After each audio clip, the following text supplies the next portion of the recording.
উদ্বোধনে যাবেন না সুকান্ত মজুমদার। কুলতিতে স্কুল ছাত্রীকে ধর্ষণ করে খুনের ঘটনার প্রতিবাদ জানিয়ে এই সিদ্ধান্ত। এবার বেশ কিছু পুজোর উদ্বোধনের কথা থাকলেও তা করবেন না তিনি। শনিবার দুপুরে সাংবাদিক বৈঠক করে এমনটাই জানিয়েছেন বিজেপি রাজ্য সভাপতি সুকান্ত মজুমদার। জয়নগরের একটি বাচ্চা মেয়ে, ক্লাস 4-এর মেয়ে, 10-11 বছর বয়স, তাকে কিছু দুষ্কৃতী তুলে নিয়ে যায় এবং গোটা রাত তাকে অত্যাচার করে,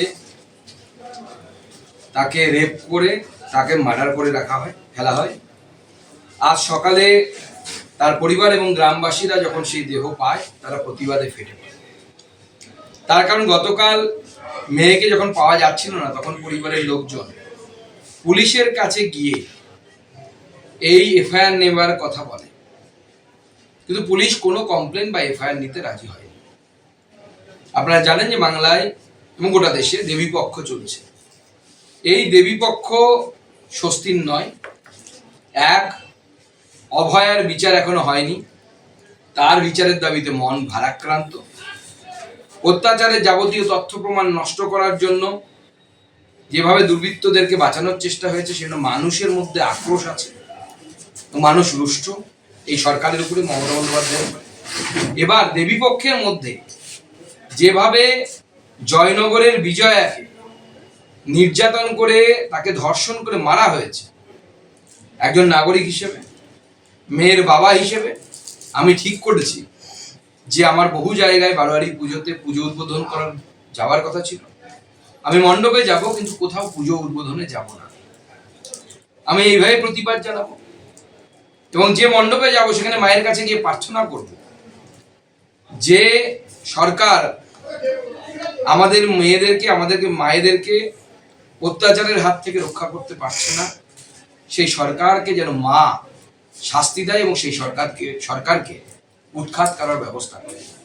আমি মণ্ডপে যাব, মাকে হাত জোর করে প্রণাম জানাবো, সেটা প্রতিবাদের সামিল হওয়ার মতো, সেটা কোনো উৎসব নয় এবং কোনো উদ্বোধনে আমি যাব না, এই সিদ্ধান্ত নিয়েছি। এবং আগামীকাল যদি সব ঠিকঠাক থাকে, আমি জয়নগরেও পৌঁছবো।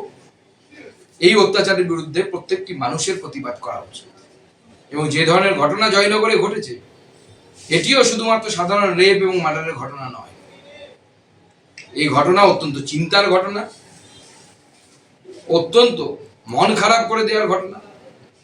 এবং আমার মনে হয় যে এই ঘটনা বন্ধ হওয়া উচিত এবং এই সরকার সম্পূর্ণরূপে ব্যর্থ। এই রাজ্যের ব্যর্থতম মুখ্যমন্ত্রী এবং নারী সুরক্ষার ক্ষেত্রে ব্যর্থতম মুখ্যমন্ত্রী হচ্ছে মমতা বন্দ্যোপাধ্যায়। তার নাম মমতা বন্দ্যোপাধ্যায়। এবং এই মুখ্যমন্ত্রী উচিত ইমিডিয়েটলি তার পদ থেকে সরে যাওয়া। যে মুখ্যমন্ত্রী আমাদের বাচ্চা মেয়েদের সুরক্ষা দিতে পারে না, আমাদের ঘরের মেয়েদের সুরক্ষা দিতে পারে না, সেই মুখ্যমন্ত্রীর মহিলা হিসেবে তার পদে বসে থাকার কোনো অধিকার নেই। আর এরপরেও যদি আমরা চুপ করে থাকি, আমরা যদি প্রতিবাদ না জানাই, তাহলে আমার মনে হয় এটা নিজের অন্তরাত্মার সাথে, নিজের বিবেকের সাথে আমার মনে হয় জাস্টিস করা হবে না, ন্যায় করা হবে। সেটা আমি নিজের বিবেকের তাড়নায় ঠিক করেছি। আমি এবার কোথাও পূজা উদ্বোধন করতে যাব না। পুজোতে যাব, মাকে প্রণাম করব, বাঙালির সর্বশ্রেষ্ঠ উৎসব, কিন্তু আমরা উৎসব হিসেবে পালন করব। এবার উৎসব নেই, কারণ মাননীয় মুখ্যমন্ত্রী সবের রাজ্যে পরিণত করেছে, বিশেষ করে মেয়েদের জন্য এই রাজ্যকে সব এর রাজ্যে পরিণত করেছে মাননীয় মুখ্যমন্ত্রী এবং তার প্রশাসন।